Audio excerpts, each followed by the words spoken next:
Al-Fadil Nazrin. Assalamualaikum Waalaikumsalam warahmatullahi wabarakatuh.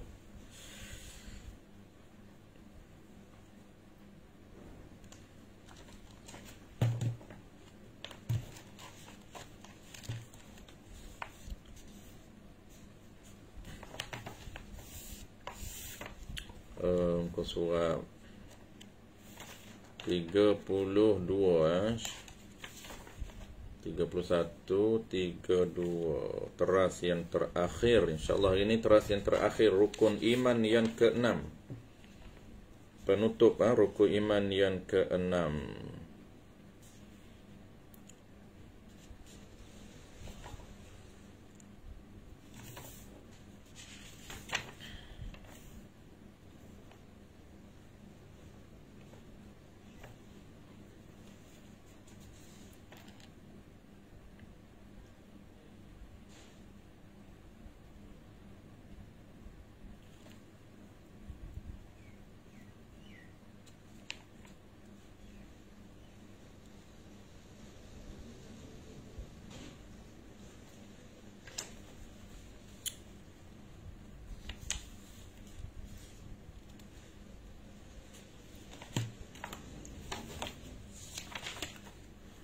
InsyaAllah hari ini pendek saja tuan. Hari ini pendek saja. Untuk Qadar dia tak panjang, tapi walaupun pendek dia penting agak penting sebab dia antara teras yang penting di kalangan walaupun semua teras, semua rukun iman ni penting, cuma yang ni juga kita kena perlukan kepada pendetailan untuk kita faham berbanding dengan rukun yang lain, berbanding dengan rukun yang kedua, beriman kepada malaikat mudah, beriman kepada kitab mudah, beriman kepada hari akhirat juga lebih mudah.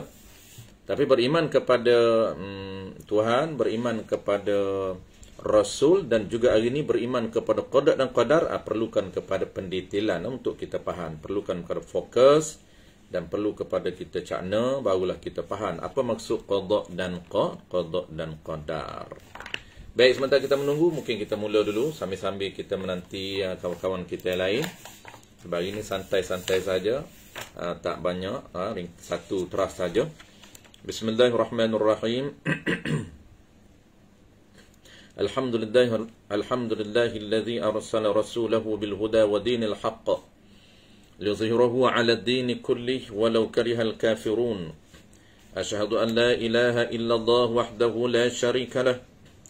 وأشهد أن محمدا عبده ورسوله صلوات الله وسلامه على هذا النبي الكريم وإمام المتقين وقائد الدعاة المجاهدين وعلى آله وأصحابه أجمعين اللهم علمنا ما جهلنا وانفعنا بما علمتنا وجعلنا من المخلصين صلى الله على سيدنا محمد وعلى آله وبارك وسلم والحمد لله رب العالمين أما بعد.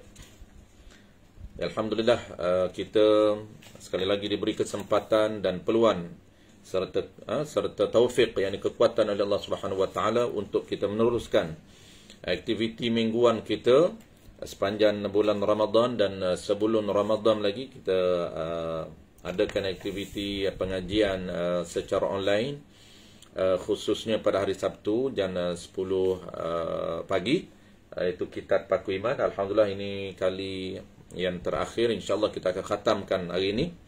Hari ini kita akan bincang tuan-puan sebagai penutup kitab kita ini, iaitu teras yang ke-6 ataupun rukun iman yang ke-6.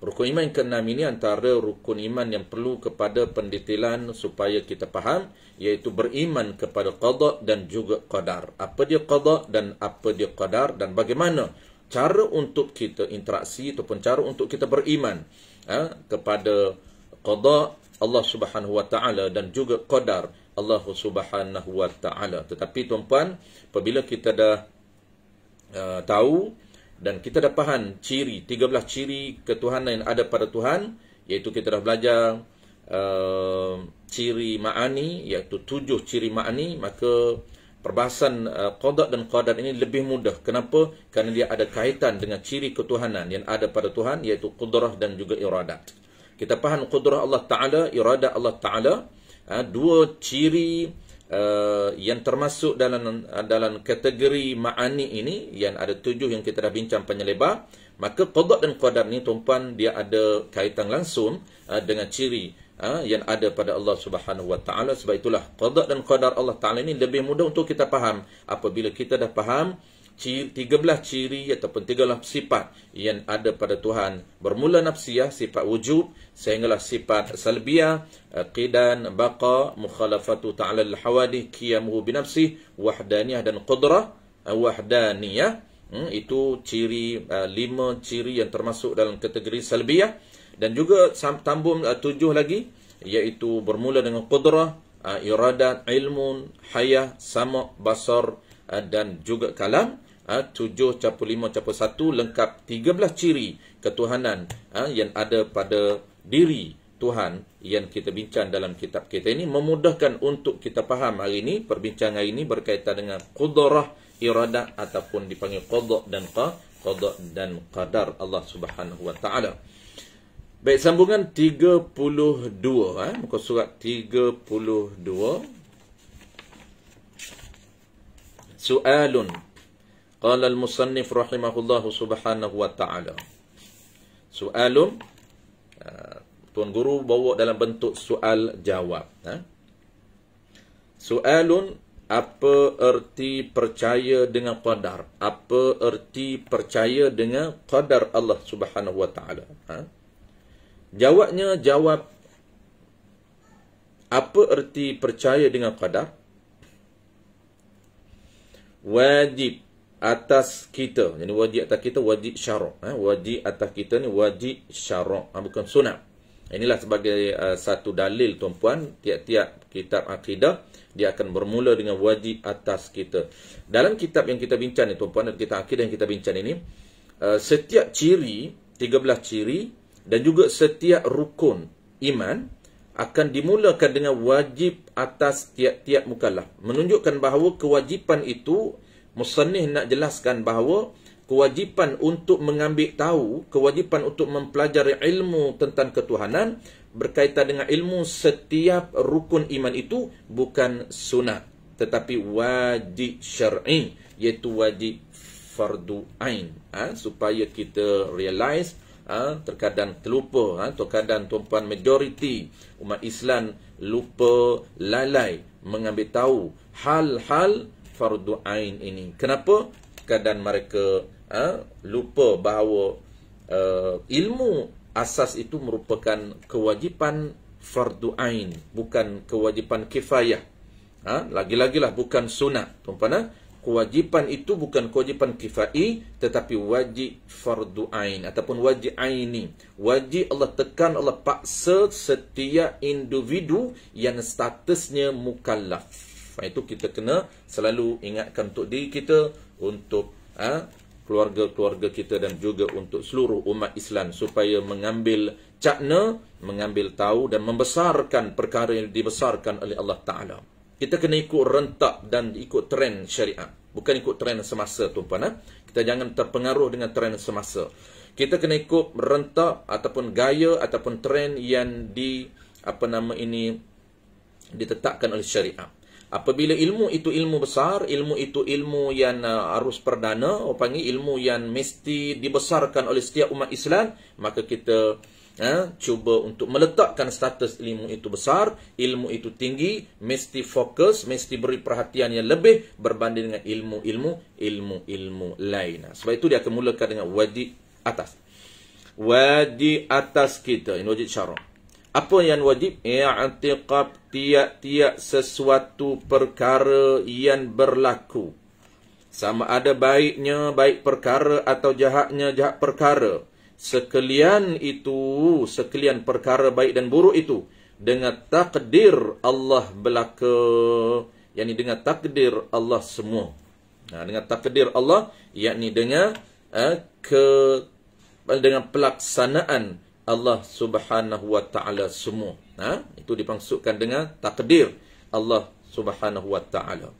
Jadi dia ada, selalu kita sebut tuan-puan, konsep beriman setiap rukun ni ada dua. Satu beriman secara ijmal, satu beriman secara tafsil, secara spesifik.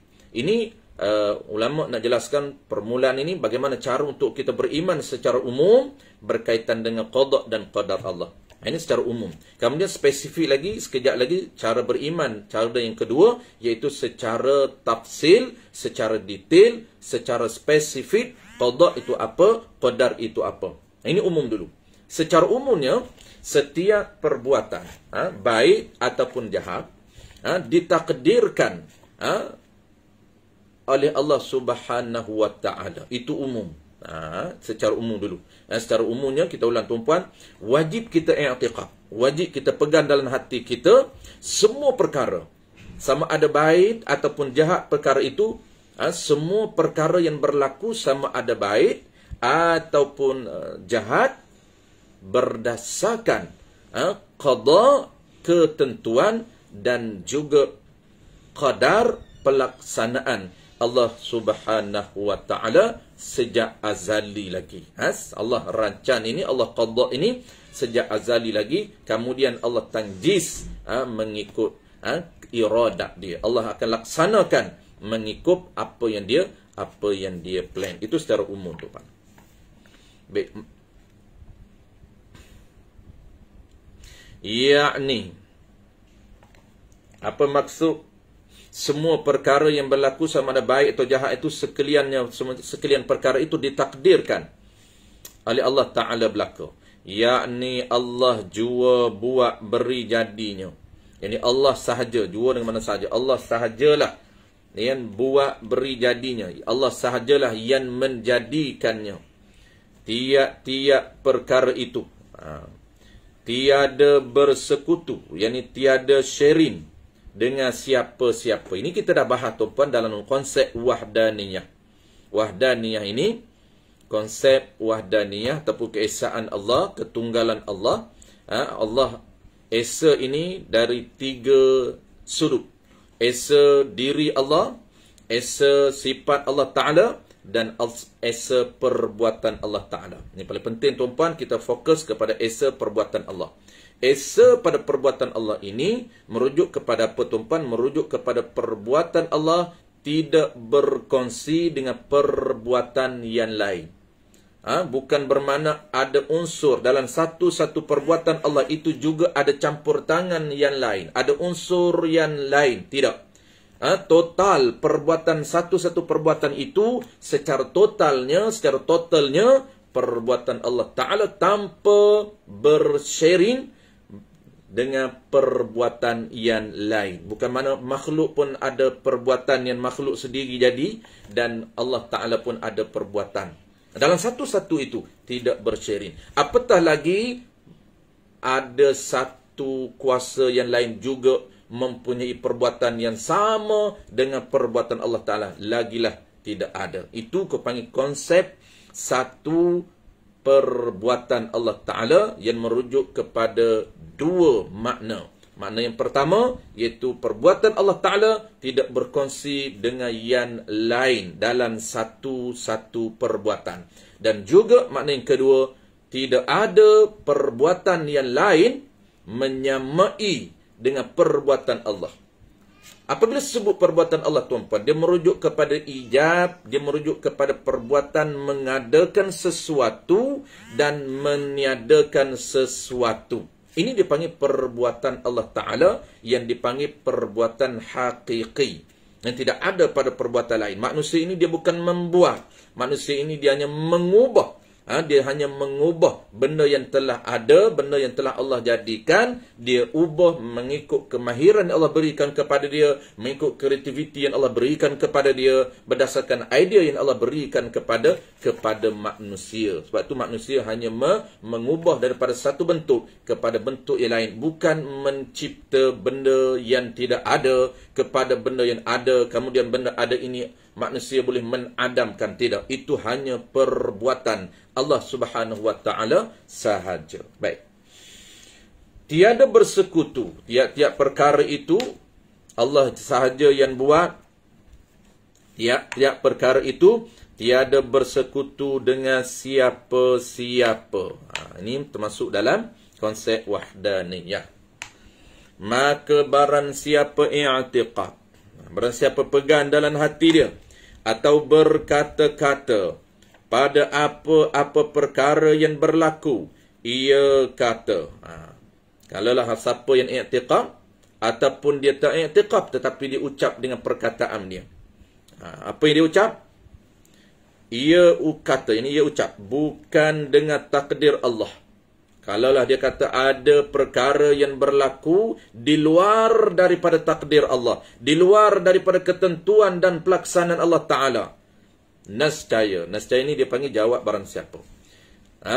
Nascaya hukumnya jadi kafir murtad orang itu, wal'iyadzu billah. Kenapa jadi kafir murtad? Kerana menafikan satu rukun iman. Ini ternafi satu rukun iman. Apabila dia mengucapkan ataupun dia pegang dalam hati dia sesuatu perkara yang berlaku, sesuatu perkara yang berlaku itu dia pegang dalam hati dia ataupun dia ucap dengan perkataan dia di luar daripada takdir Allah. Maksudnya bukan takdir Allah. Ini berlaku, ini bukan ketentuan Allah, di luar daripada pelaksanaan Allah Ta'ala. Maka jadi kafir wal'iyadzu billah. Kenapa? Kerana menafikan satu rukun iman. Dan menafi wahdaniyah. Satu rukun iman nafi, iaitu qada dan qadar. Yang kedua dia nafi lagi. Apa dia tuan-puan? Sifat ataupun ciri yang ada pada Tuhan. Dan menafi wahdaniyah Allah Ta'ala pada af'al. Kita dah bincang tuan-puan, wahdaniyah ini satu. Allah Ta'ala ini satu, kita bincang dulu dalam ciri yang kelima. Ini ciri dalam kategori salbiyah. Kategori salbiyah iaitu ciri Allah yang ternafi, tertolak. Bukan menafi dan menolak, tidak. Kategori 5 ciri yang ada pada Tuhan ini dia panggil kategori salbiyah. Kita dah biasa bincang 3 kategori ataupun kategori detailnya ada 4. Ciri 13 ciri ini dikategorikan oleh para ulama kepada 4. Tapi kita bincang 13, maka dikategorikan kepada 3 sahaja. Pertamanya apa dia tuan-puan? Pertamanya ialah ciri nafsiyah, ciri yang dinisbahkan kepada diri Allah. Apa dia? Wujud. Allah ini berstatus ataupun bercirikan wujudun, ada. Ada apa? Ada diri Allah. Dan ada sifat kamalat Allah Ta'ala. Itu dia panggil ciri. Wujudum itu ada, itu ciri yang merujuk kepada ada Allah, nafsiyah, adanya diri Allah.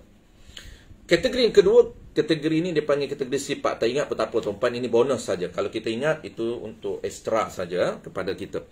Kategori ini, kategori kedua dia panggil sifat salbiyah. Sifat salbiyah pada Allah Ta'ala tuan-puan dia ada 4-5 ciri.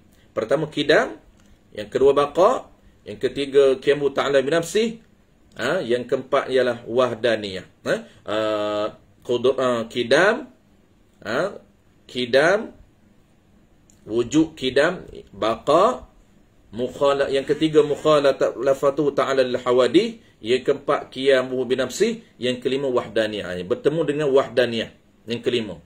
Jadi ciri Allah Ta'ala yang dalam kategori salbiyah nombor 5 ataupun kelimanya apa tu pun? Wahdaniyah.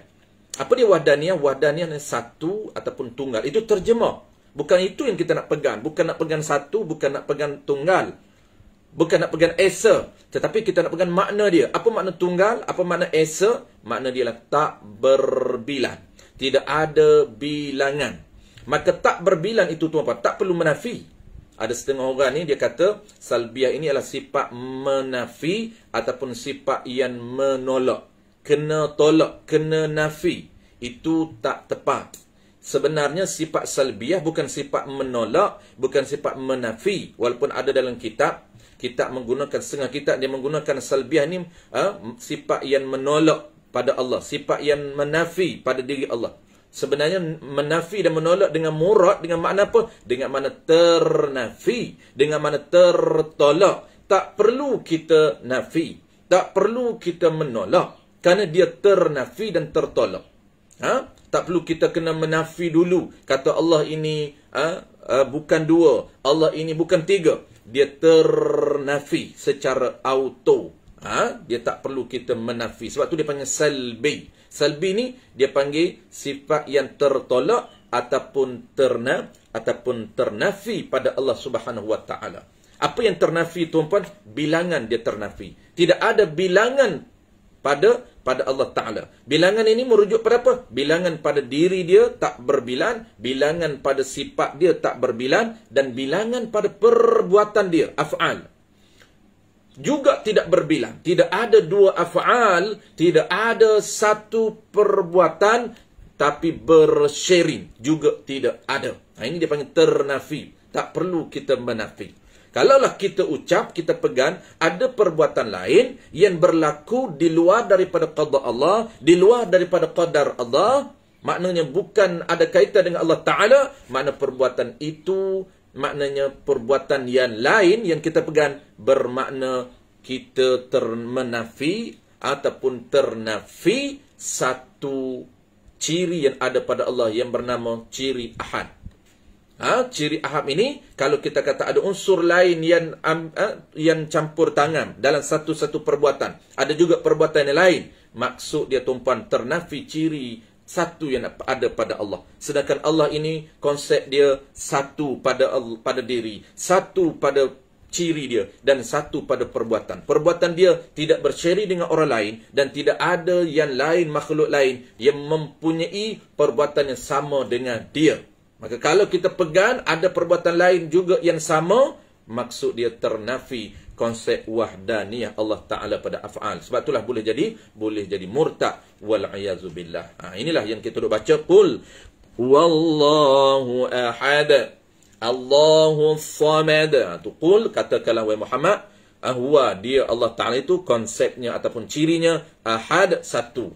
Ahad pada diri, ahad pada ciri, dan ahad pada af'al Allah Subhanahu Wa Ta'ala. Itu penting tu. Antara tajuk yang penting ni ialah konsep wahdaniyah.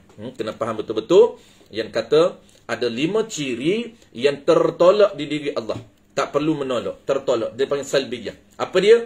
Allah Ta'ala ini kidam. Allah Ta'ala ini tidak ada mula bagi adanya diri Allah. Bukan menolak permulaan. Tak perlu menolak permulaan.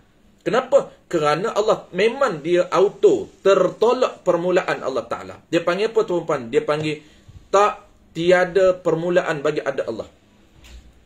Diri ketiadaan permulaan itulah ciri yang ada bagi Allah. Itulah kidam. Apabila kita sebut kidam, tuan-tuan, wal awal wal akhir wal zahir wal batin. Wal awal, dialah awal. Dengan makna apa? Dengan makna dialah yang tidak ada mula, tertolak, tuan-tuan, mula tu, permulaan. Diri tidak ada permulaan, itulah dia ciri yang ada pada Allah. Tak perlu kena tolak.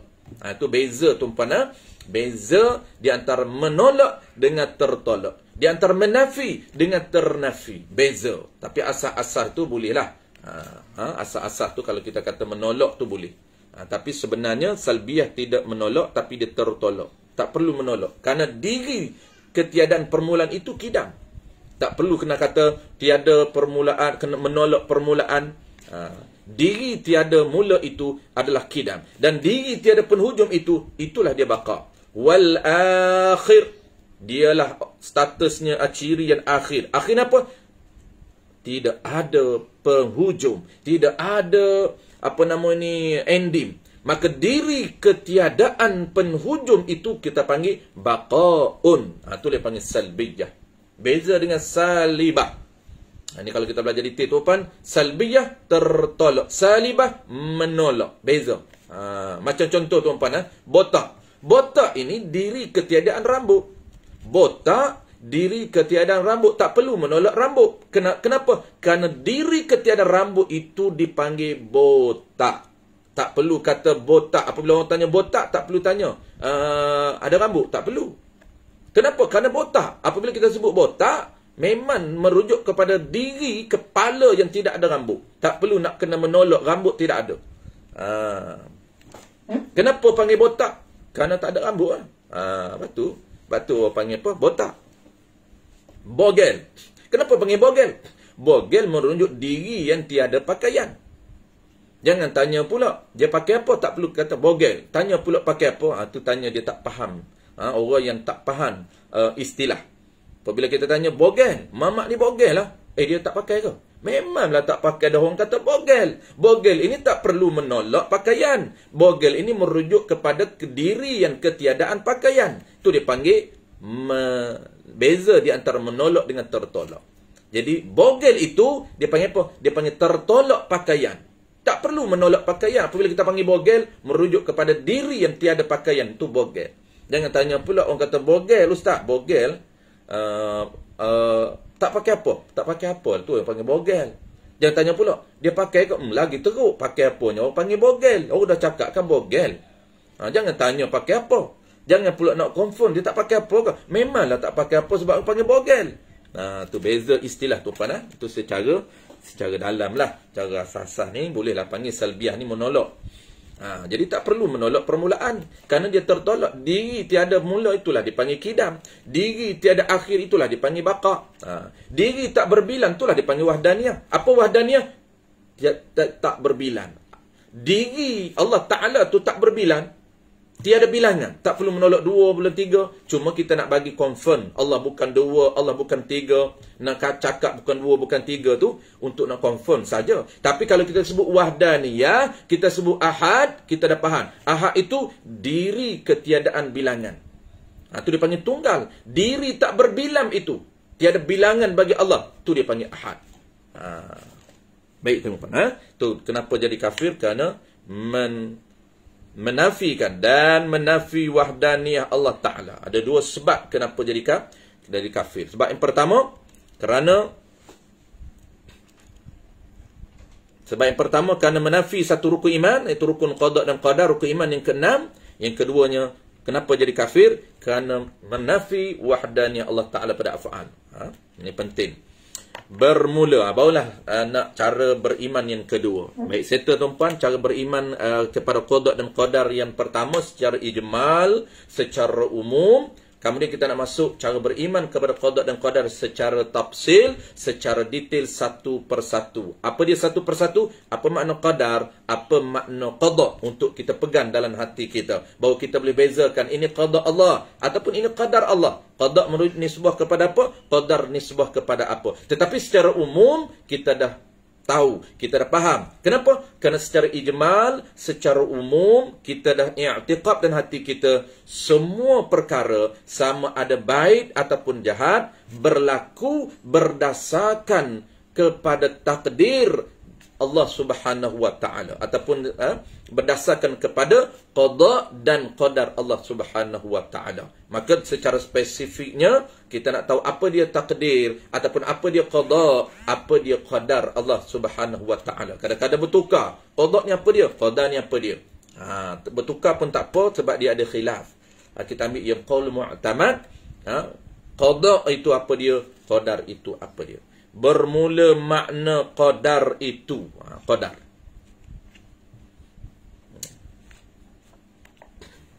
Menjadi oleh Allah akan sesuatu perkara. Bermula makna qadar itu mubtada, ialah khabar. Mana dia? Menjadi oleh Allah akan sesuatu perkara atas barang yang sudah ditentu. Atas perkara yang sudah ditentu akan dia, akan sesuatu perkara itu oleh iradatnya, iradat Allah Ta'ala pada azali akan perkara itu. Baik, tengok apa dia qadar. Apa dia qadar Allah? Bahasa mudah tuan-puan, sebelum kita ambil bahasa ilmiah. Bahasa mudah kita spontan, spontan untuk kita faham. Apabila sebut qadar, bukan qada, qadar. Qadar ini merujuk kepada pelaksanaan Allah Subhanahu wa Ta'ala. Bukan plan, pelaksanaan. Kita tahu tuan-puan, kita dah bincang dalam iradah Allah Ta'ala. Dalam qudrah, dalam iradah. Qudrah Allah dan iradah Allah Ta'ala. Qudrah Allah, iradah Allah. Qudrah Allah itu sifat perkuasaan ada pada Allah. menyebabkan Allah boleh berkuasa mengadakan ijab, mengadakan dan meniadakan perkara yang mungkin. Dan iradah Allah Ta'ala tuan, ciri yang bernama iradah, sifat yang bernama iradah, iaitu apa dia? Iradah Allah Ta'ala ini, iradah Allah Ta'ala ini kita panggil sifat kemahuan, keinginan, menyebabkan Allah boleh menentukan apa saja perkara yang Allah nak tentukan. Jadi plan itu, dia plan dengan sifat iradah dia, dan dia buat dengan sifat qudrah dia. Settle tuan-tuan. Baik. Apabila kita dah tahu qudrah dan iradah, ciri Allah Ta'ala dia ada qudrah dan dia ada iradah. Apabila dia ada qudrah, dia boleh berkuasa mengadakan perkara mungkin. Apabila dia ada iradah, dia boleh menentukan, dia boleh decide perkara yang dia nak tentukan. Jadi, apa kaitan dengan qada? Okey. Jadi qada ni tuan-tuan, qada dan qadar ini dia merupakan takluk bagi dua sifat ini. Dia merupakan ada hubung kait orang panggil hubung kait di antara qada qadar Allah dengan sifat qudrah dan juga iradah Allah Ta'ala. Maka qadar Allah Ta'ala spontan kita boleh faham sebelum kita detailkan. Spontan dia apa? Merujuk kepada pelaksanaan Allah Ta'ala, bukan plan. Plan ini apa? Plan ini qada. Qadar merujuk kepada pelaksanaan, qada merujuk kepada penentuan Allah. Iaitu plan Allah Ta'ala. Allah plan tu dia panggil qada. Allah tentukan dia panggil qada. Allah plan panggil qada. Allah decide tu dia panggil qada. Kemudian dia akan tanjiz ataupun dia akan laksanakan apa yang dia qada, kita panggil qadar. Dia qadarkan, tu pelaksanakan. Dia akan laksanakan mengikut kesesuaian dengan qada Allah Ta'ala. Matching dengan apa yang dia tentu. Baik, kita tengok ada detail dari segi tarif. Kita dah tahu spontan, qadar merujuk kepada pelaksanaan Allah Ta'ala. Apabila qada merujuk kepada ketentuan Allah Ta'ala. Ketentuan tu maksud tuan-tuan dia decide. Allah Ta'ala tentu. Allah Ta'ala putuskan. Tu dia panggil decide. Allah tentukan. Allah putuskan. Allah buat keputusan. Tu dia panggil qada.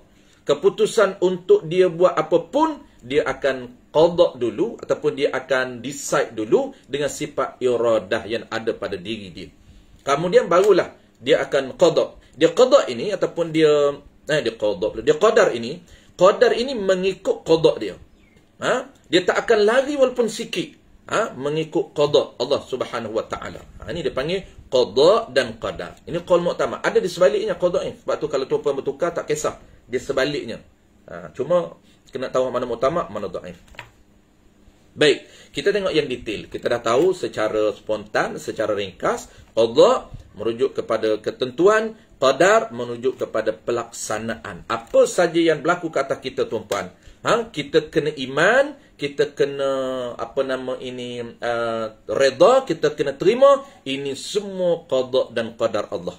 Itulah orang nak sabar ni tuan-tuan. Sabar ini amalan hati yang besar, dia punya bonus pahala. Antara amalan hati yang besar tuan-tuan, selain daripada iman, dia paling besar sekali ialah iman. Siapa beriman kepada Allah dan hati dia, inilah Allah akan rekodkan setiap saat pahala yang besar. Ma waqara fi qalbi. Yang Nabi sebut kepada Abu Bakar. Abu Bakar ini nilai amalan dia besar. Apa nilai besar di amalan Abu Bakar? Ialah iman dia. Iman Abu Bakar ni besar. Yang Nabi kata, ma waqara fi qalbi. Apa yang dipegang dalam hati Abu Bakar merujuk kepada iman Abu Bakar. Yang nilai dia sangat besar, nilai dia sangat tinggi, yang tidak boleh compare dengan orang lain. Walaupun para sahabat, tidak boleh compare iman sahabat dengan iman Abu Bakar. Apatah lagi nak compare iman Abu Bakar dengan iman kita, tuan-tuan, lagi jauh. Sangat-sangat jauh, tuan-tuan. Iman umat akhir zaman ni tipis seperti kulit bawang, tuan-tuan. Tipis seperti kulit bawang. Kenal tahap kita kenal Allah Ta'ala, sangat-sangat kurang kualiti. Itu kalau kita ambil tahu. Apatah lagi orang yang tidak pernah ambil tahu tentang ketuhanan. Hanya dia biasa dengar sahaja. Dengar mula daripada rukun iman di sekolah rendah. Dengar rukun Islam sekolah menengah, tuan-puan. Itu sahaja ilmu tentang ketuhanan ada pada dia. Apatah lagi kita nak ukur, nak compare dengan iman-iman para sahabat. Jauh sekali, tuan-puan. Sangat-sangat jauh. Kalaulah kita orang yang ambil tahu pun, apatah lagi orang yang tak ambil tahu langsung. Tak ambil tahu langsung tu, mereka berada di persimpangan delima. Di antara juran. Juran apa dia, tuan-puan? Kalaulah mereka iman mereka itu tertolak, maka mereka hampir sangat dengan neraka. Jauh, minta jauh, tuan-puan. Kena ambil tahu iman ini. Baik, settle. Nak sabar, lupa tak nak sebut, hilang dah. Jadi orang yang nak sabar ni, tuan-puan, sabar ini antara selain selepas daripada iman, pahala yang besar, iman, selepas daripada iman kepada Allah dan orang panggil i'tiqad kita, apa lagi pahala yang besar ialah sabar. Sabar ini antara kita panggil amalan hati yang mempunyai pahala yang besar. Tetapi nak sabar ni, tuan-puan, asas dia paling basic kena tahu apa dia, tuan-puan, kena ada akidah. Orang yang tak ambil tahu tentang akidah tak mampu nak sabar dengan betul. Kalau sabar pun kebetulan jadi sahaja. Tetapi kalaulah orang yang nak betul-betul sabar mengikut syarak, maka dia mesti ada ramuan asas. Apa dia ramuan dia? Dia kena ada akidah. Kena tahu dulu. Kena ada asas, kena ada basic berkaitan dengan apa, tuan-puan? Berkaitan dengan qada dan qadar. Dia reda tentang apa yang berlaku kepada dia, dia nak kena tahu. Semua perkara ini berlaku berdasarkan kepada qada dan qadar Allah yang Allah tentukan sejak azali lagi. Jadi barulah dia boleh sabar, dia boleh pasrah, dia boleh akur, dia boleh terima hati dia. Apa saja berlaku ke atas diri dia. Tu dia panggil orang yang nak sabar. Asas dia, ramuan asas, mesti dia belajar akidah dulu. Jangan terus lompat belajar ilmu tasawuf terus. Baik.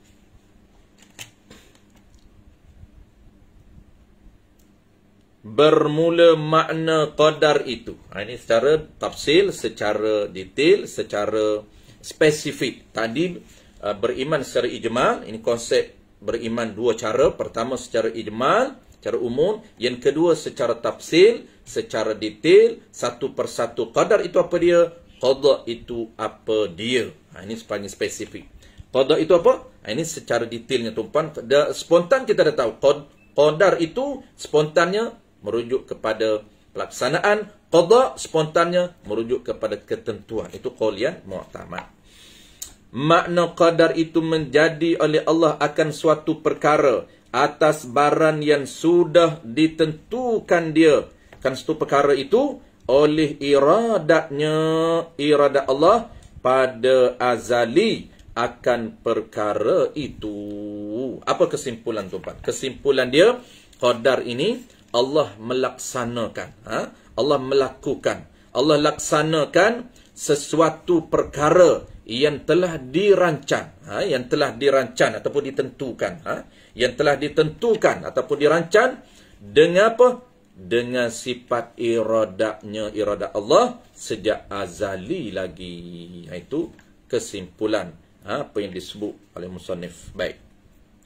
Dan qada pula. Settle, tuan-puan. Qadar spontan merujuk kepada pelaksanaan Allah Ta'ala. Spesifiknya apa dia? Spesifiknya Allah melaksanakan sesuatu perkara yang dirancang, sesuatu perkara yang Allah telah plan, yang Allah telah rancang dengan sifat iradat Allah Ta'ala ini sejak azali lagi.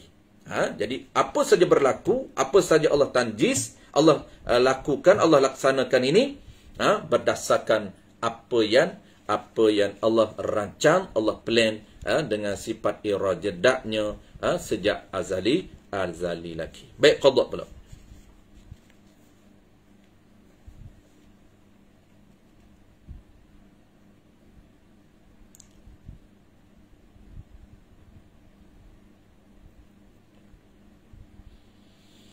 Baik, qada ini spontannya merujuk kepada ketentuan, merujuk pada plan. Apa dia? Dan makna qada itu menentu oleh iradat Allah pada azal. Jadi menentu oleh iradat Allah Ta'ala pada azali akan perkara-perkara yang lagi akan dijadikan akan dia. Baik. Kesimpulan apa tuan-tuan? Kesimpulan qada kita tahu spontannya merujuk kepada ketentuan. Qada ini merujuk kepada ketentuan. Jadi apa dia? Allah merancang. Ketentuan ini Allah menentukan. Itu dia panggil menentu oleh iradah. Jadi Allah menentukan dengan sifat iradah Allah Ta'ala akan segala perkara. Akan segala perkara yang akan dijadikan dia ataupun dijadikannya kan perkara itu. Jadi Allah Ta'ala tentu ataupun Allah Ta'ala rancang ataupun Allah Ta'ala dia tentu decide dengan sifat iradah Allah Ta'ala akan segala perkara. Perkara yang Allah Ta'ala nak jadikan. Baik. Dan kata qil. Dan kata qil akasnya. Dan kata sebahagian ulama aksun. Yang akasnya, yang sebaliknya. Sebaliknya apa? Sebaliknya qada itu merujuk kepada pelaksanaan. Qadar itu merujuk kepada ketentuan. Sebaliknya. Ini kita ambil kaulian mu'tamad. Dan disandarkan menentu bagi iradahnya itu. Dan disandarkan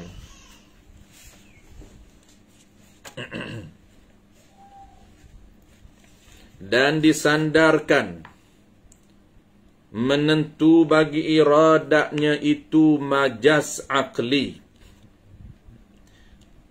Dinisbahkan tentu bagi iradah tu. Kita kata siapa yang menentu ni, siapa yang decide ni? Iradah Allah Ta'ala.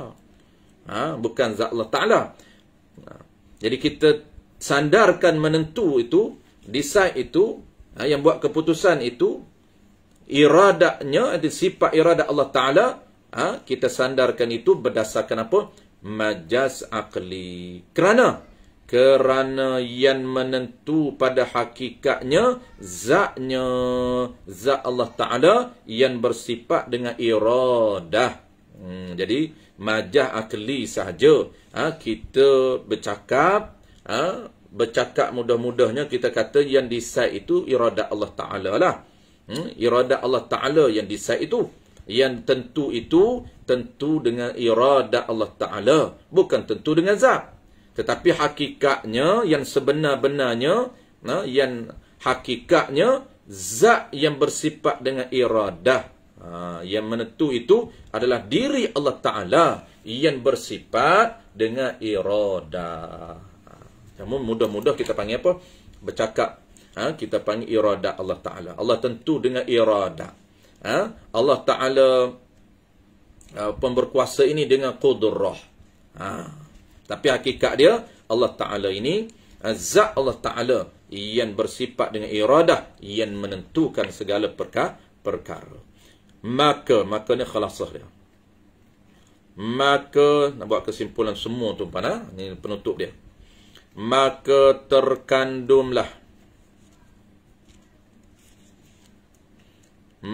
terkandumlah segala makna aqaid. Ini dia nak buat kesimpulan semua intipati yang kita bincang ini, semuanya terkandung dalam la ilaha illallah. Baik, sebelum kita nak baca maka penutup tu, kita buat kesimpulan dulu kerana dia dah habis dah buat qada dan qadar. Ini penutup kepada kitab kita. Semua perbincangan rukun iman yang 6 rukun iman ini semuanya terkandung dalam kalimah la ilaha illallah. Itu penutup. Baik, kita nak buat kesimpulan qada dan qadar Allah tuan-tuan. Kita dah tahu qada dan qadar Allah ni ada dua cara kita beriman. Pertamanya beriman secara ijmal, yang keduanya beriman secara tafsil. Beriman secara ijmal dan beriman secara tafsil.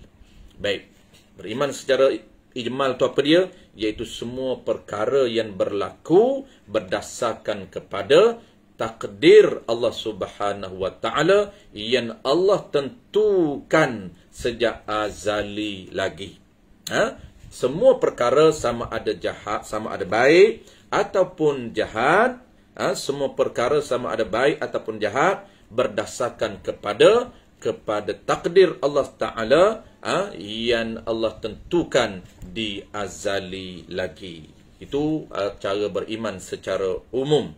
Yang kedua pula cara beriman secara tafsil, secara detail, secara spesifik. Kita tahu qadar itu apa dia, qada itu apa dia. Qadar itu spontannya tuan-tuan merujuk kepada pelaksanaan Allah Subhanahu wa taala. Merujuk kepada pelaksanaan Allah Subhanahu wa taala, iaitu Allah melaksanakan sesuatu perkara yang telah dirancang, yang telah ditentukan berdasarkan yang telah ditentukan dengan sifat iradat Allah Taala sejak azali lagi. Dan qada pula tuan-tuan merujuk spontannya kepada ketentuan Allah Subhanahu wa taala.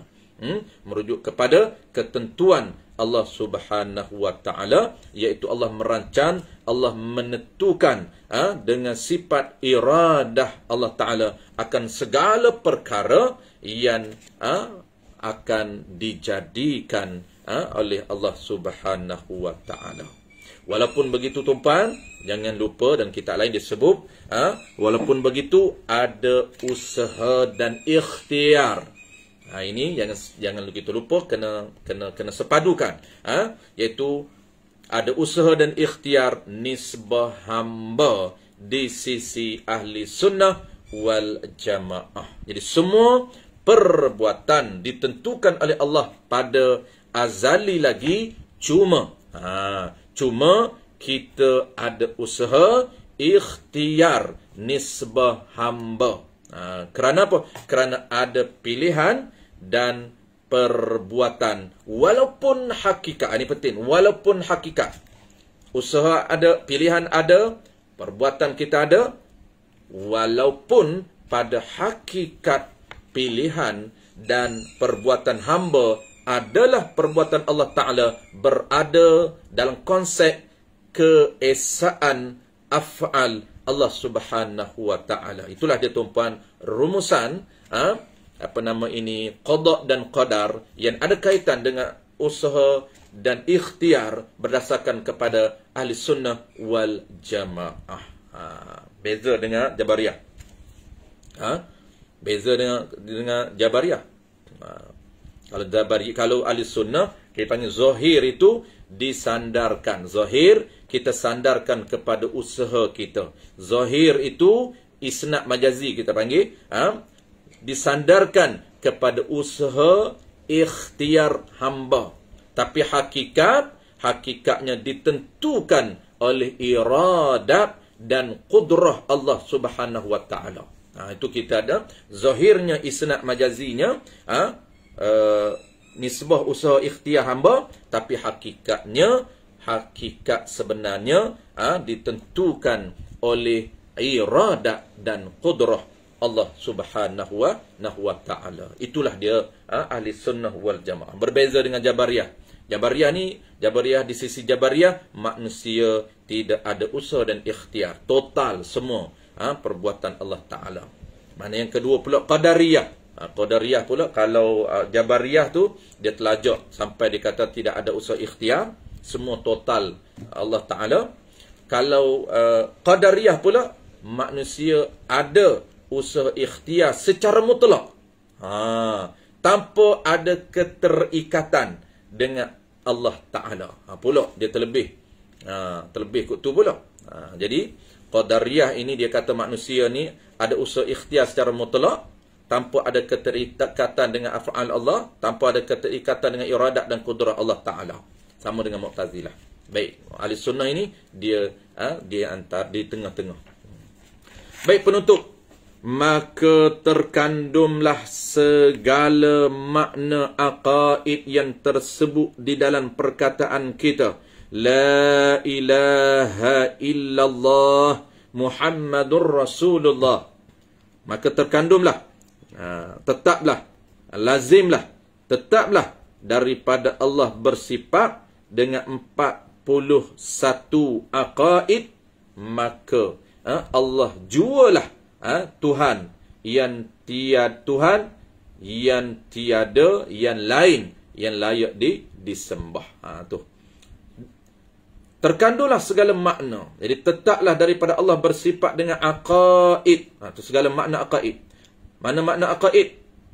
Diri, pegangan itu. Apa dia? Iaitu ciri 41 aqaid yang telah kita bincang.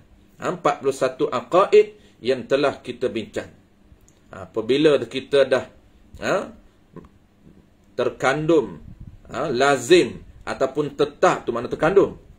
Tetap daripada ciri Allah Ta'ala, 41 ciri Allah Subhanahu Wa Ta'ala ataupun 41 aqaid Allah Subhanahu Wa Ta'ala itu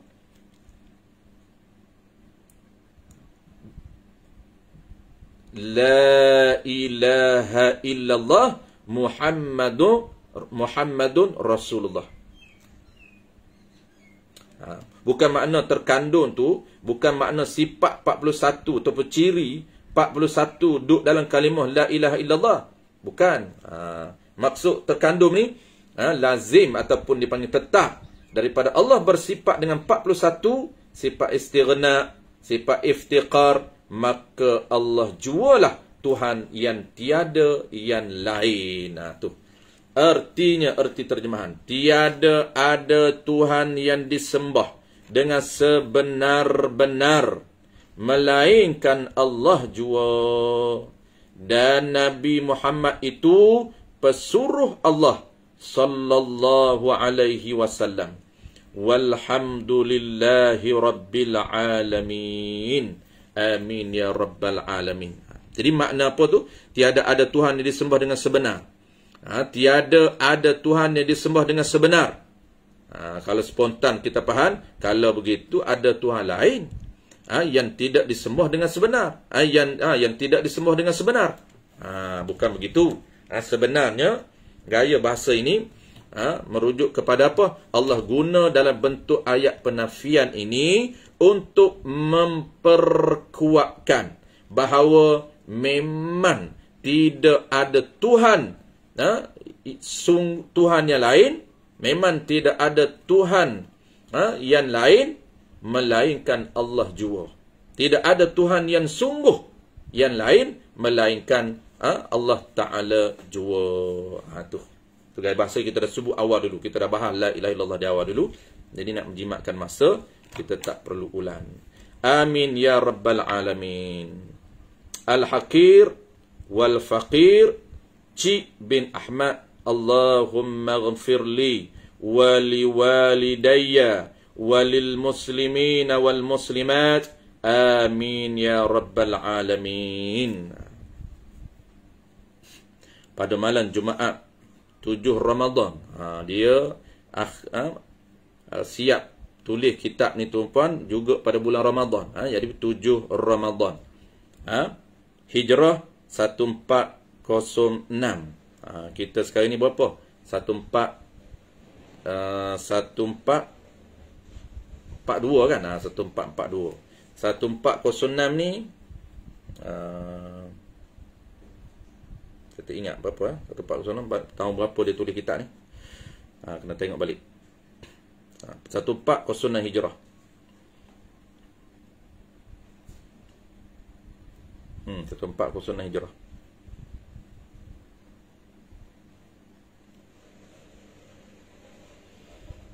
Baik, habis tuan-puan. Alhamdulillah kita dah tamat, dah khatam.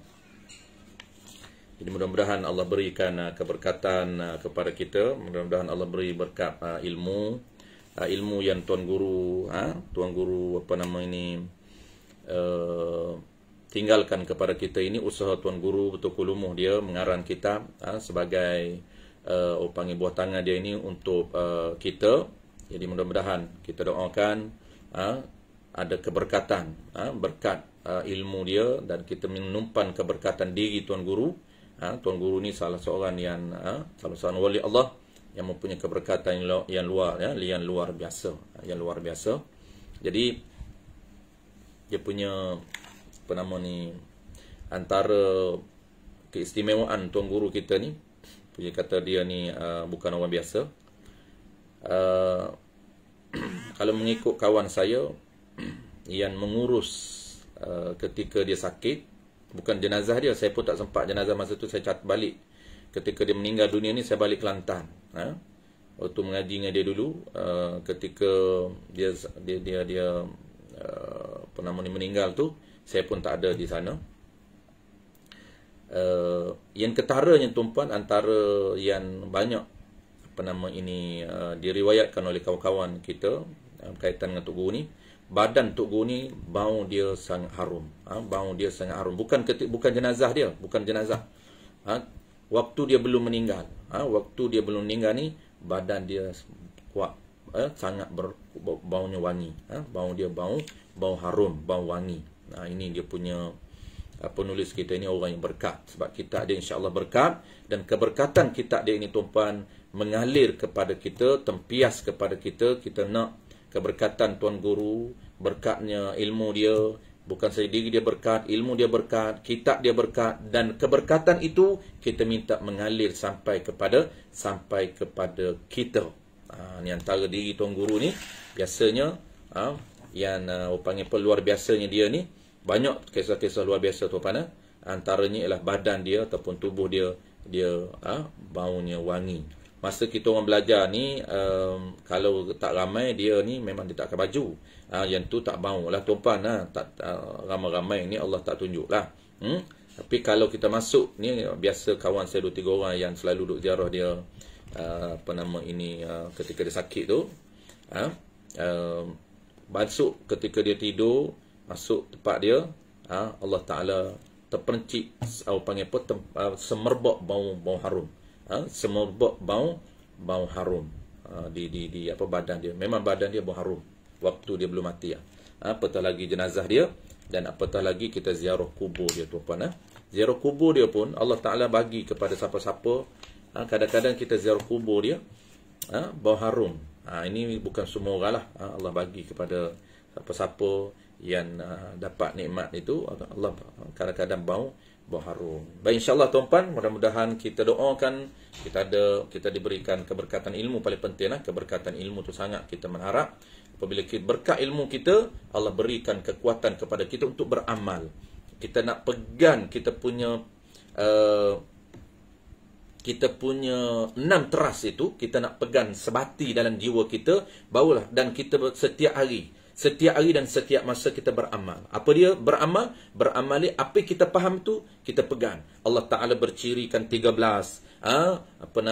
Teras yang pertama, teras yang kedua, Allah Ta'ala ini menurunkan kitab. Allah Ta'ala ini ada malaikat, yang kita dah bincang secara basic. Dan Allah Ta'ala ini ada utuskan Rasul. Ciri Rasul ada 9. Itu kita kenal, kita faham, kita tahu.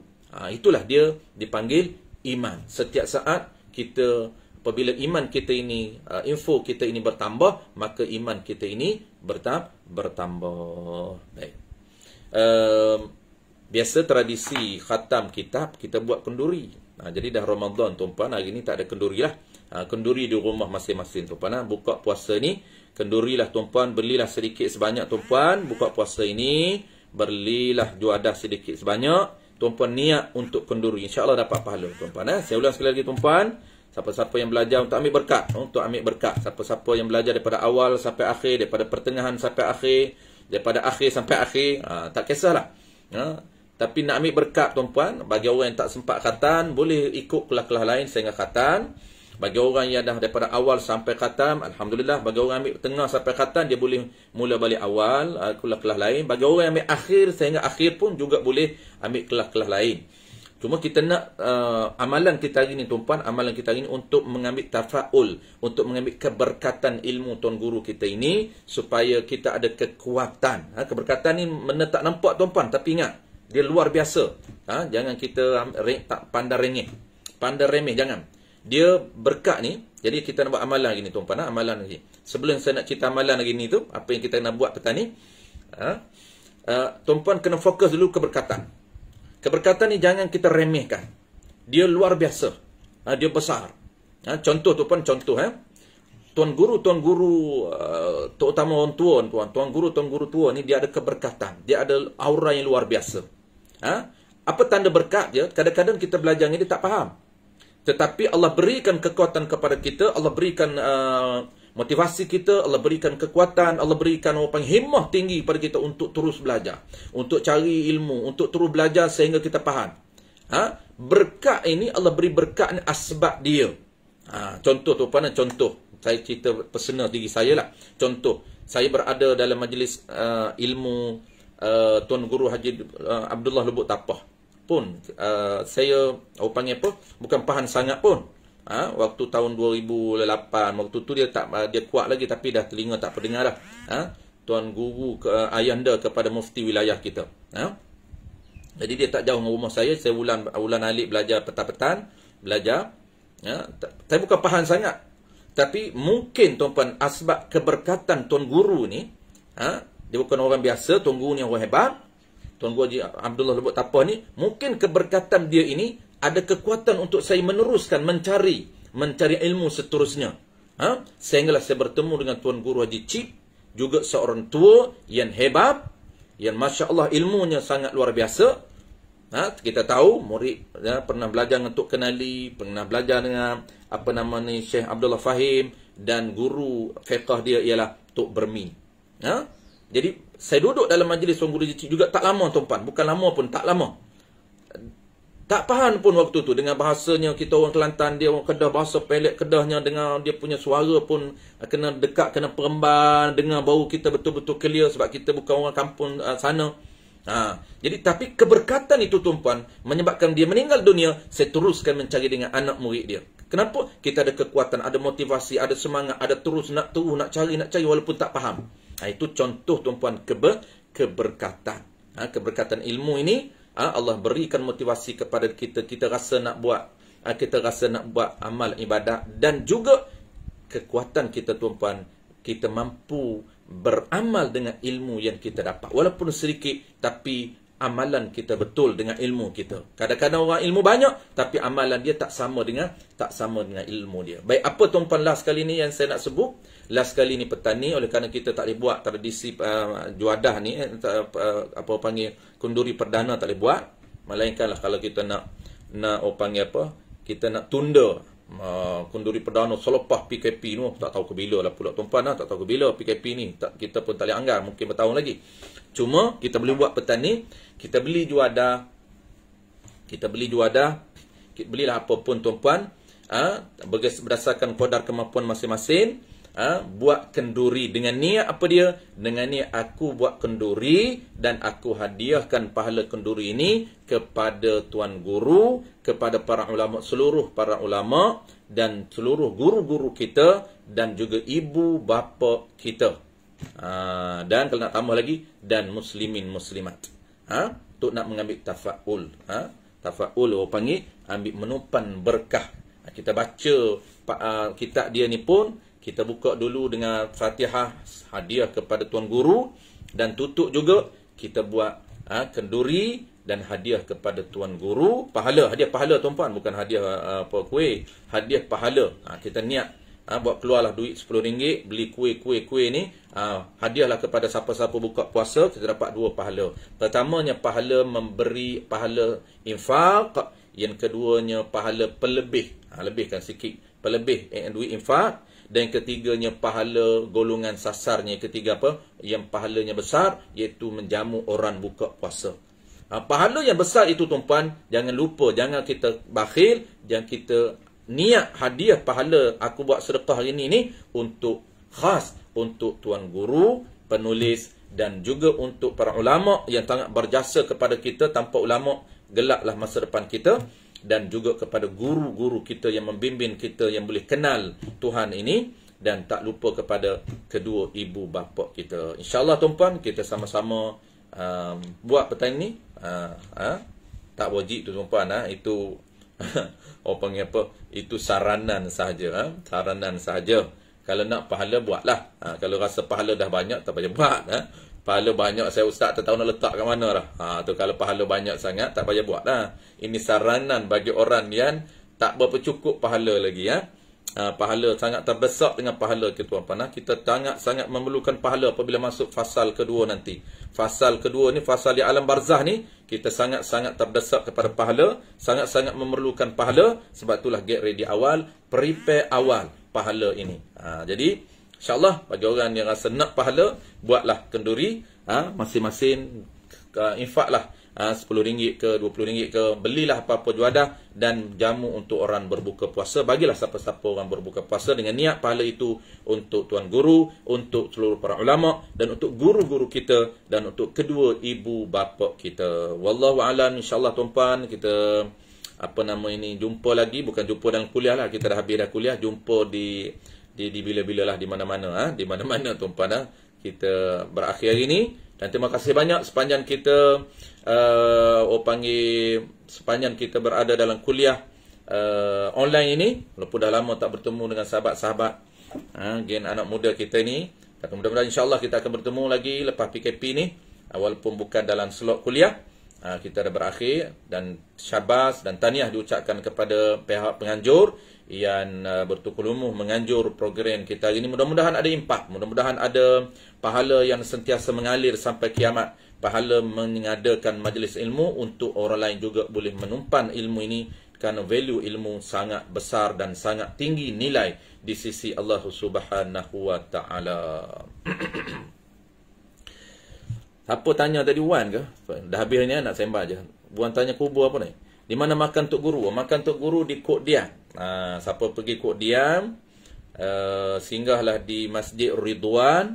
Masjid Ridwan itu kalau daripada Changlo ni belah kiri Masjid Ridwan, maka tepi Masjid Ridwan itu dia ada kubur. Sekarang tengoklah kubur itu. Dah ada batu nisan cantik dah sekarang ni. Sekarang ni ada batu nisan cantik. Ada hias sikit lah. Dah hias, mudah tengok batu nisannya. Dah ada kubur yang hias sikit tu. Itu kubur Tuan Guru. Tak tulis nama. Saya tak tulis nama. Masa saya duduk dulu lagi, tak tulis nama lagi. Jadi bertetangan dengan Masjid Ridwan itu rumah Tuan Guru lah. Rumah Tuan Guru kita, penulis kita ni. Siapa yang pergi ke Kedah, bolehlah ziarah kubur ataupun makan Tuan Guru Haji Cik Al-Qadahi, salah seorang ulama besar tuan-tuan. Baik, terima kasih semua kepada yang follow. Siapa saya sebut tuan-tuan, siapa semua ada ini. Al-Fadil Bilal kita, Tuan Nazrin Muhammad, Akak Jalillah Bakar, Al-Fadil Muhammad Hairil, Wakil Putrajaya. Oi, Tuan Guru pun ada. Tuan Guru kita ada ni, Baba Muhammad Sabri. Alhamdulillah. Ini baba ni, boleh mengaji dengan baba kita ni, Muhammad Sabri, di pondok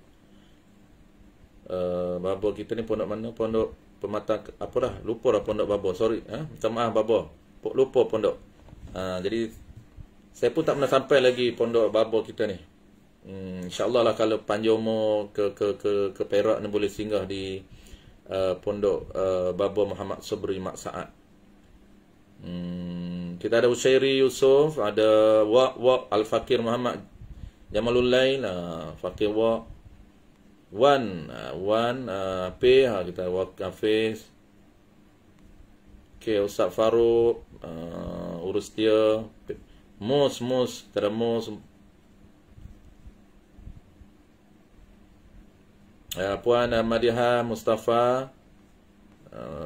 Okey, terima kasih semua. InsyaAllah kita mudah-mudahan jangan lupa kita sentiasa doakan, perbanyakkan doa bulan Ramadan. Kita ada 10 lagi. 10 hari lagi fasa Ramadan untuk lipat gandakan lagi amalan kita. Apa saja amalan, jangan lupa setting niat betul-betul. Terkadang kita lupa nak niat. Yang ini niat sangat penting. Niat sangat penting. Apa saja amalan kita, wajib maupun sunat, jangan lupa niat untuk collect pahala berganda. Sebab tu Ramadan ni banyak tawaran-tawaran Allah bagi secara berganda, maka petikan polish betul-betul, setting betul-betul, jaga betul-betul niat kita supaya amalan kita cantik, niat kita cantik, insya-Allah pahala kita berganda. Bismillahirrahmanirrahim. Alhamdulillahirabbil alamin, wassalatu wassalamu ala asyrafil anbiya'i wal mursalin wa ala alihi wa ashabihi ajma'in. Allahumma ighfir lana dhunubana wa liwalidina warhamhum kama rabbawna shighara wa li jami'il muslimina wal muslimati wal mu'minina wal mu'minati wal mu'allimina wal mu'allimati bi rahmatika ya arhamar rahimin. Allahumma inna nas'aluka ridhaka wal jannah, ridhaka والجنة ونعوذ بك من سخطك والنار. اللهم إنك عفو كريم تحب العفو فاعف عنا وعن والدينا وعن جميع المسلمين والمسلمات برحمتك يا أرحم الراحمين. اللهم ارزقنا من حيث لا أحتسب رزقا حلالا طيبا مباركا فيه. اللهم علمنا ما جهلنا وانفعنا بما علمتنا واجعلنا من المخلصين. اللهم فقهنا في الدين وعلمنا التأويل واجعلنا من العلماء العاملين واجعلنا من المخلصين. ربنا آتنا في الدنيا حسنة وفي الآخرة حسنة وقنا عذاب النار. وصلى الله على سيدنا محمد وعلى آله وبارك وسلم والحمد لله رب العالمين. تقبل الله منكم منا منكم تقبل يا كريم. Terima kasih semua dan sama-sama bagi yang mengucapkan terima kasih sama-sama. InsyaAllah kita jumpa lagi petang ni. Jangan lupa buka puasa di rumah masing-masing.